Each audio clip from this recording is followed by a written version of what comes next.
Hello everyone.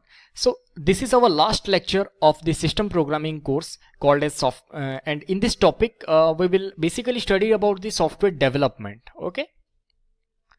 So here we will go through the programming tool, editor, debug monitors, debugger functionalities, debugging facilities. Okay.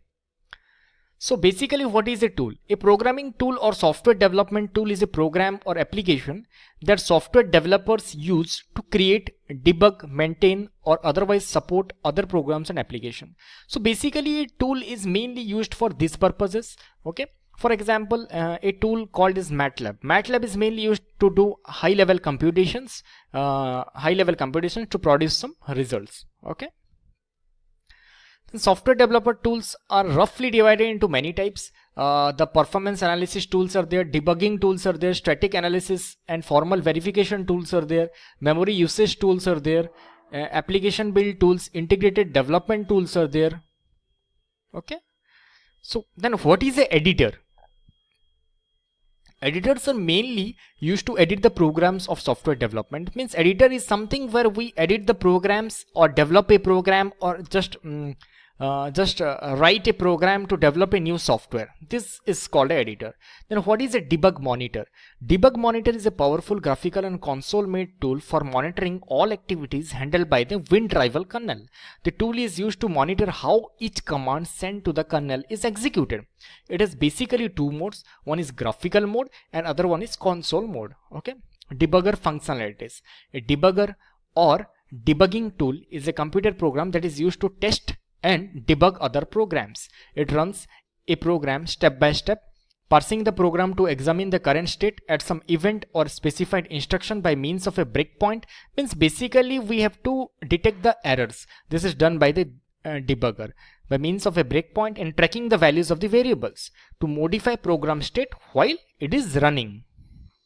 Means we can also modify the program state. Means the program has many states like starting, the new, then it will be running state or blocked state, then ending state. Okay, like that. So it may also be possible to continue execution at a different location in the program to bypass a crash or logical error, to step a program execution backwards in time. Okay, in time. For example, Microsoft Visual Studio. Then to step a program execution backwards in time. Then memory protection is there. Some debuggers operate on a single specific language while others can handle multiple languages transparently. Okay. The debugger facilities. So what are the debugger facilities? Those what we have studied, those are the debugger functionalities. Now debugger facilities. Passive debugging, active debugging and breakpoint. These are the three rules are there. So in passive debugging, it collects information on an error that occurred at runtime and was not caught by the executing code.